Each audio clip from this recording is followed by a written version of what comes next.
আসসালামু আলাইকুম আরহামতুল্লাহি ওবারাকাতু।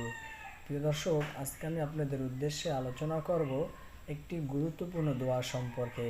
সেই দোয়াটি হলো ক্ষমা প্রার্থনার দোয়া। রাসূল করিম সাল্লাল্লাহু আলাইহি ওয়াসাল্লাম বলেছেন, যে ব্যক্তি আল্লাহ তাআলার কাছে ক্ষমা পাওয়ার আশা করলো সে যেন এই দোয়াটি অবশ্যই বেশি বেশি পাঠ করলো।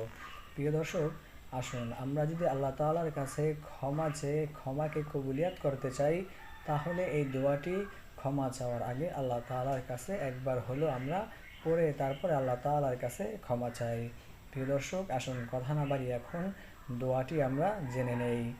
দোয়াটি হলো সামি'না ওয়া আতা'না গুফরানাকা রব্বানা ওয়া ইলাইকাল মাসির।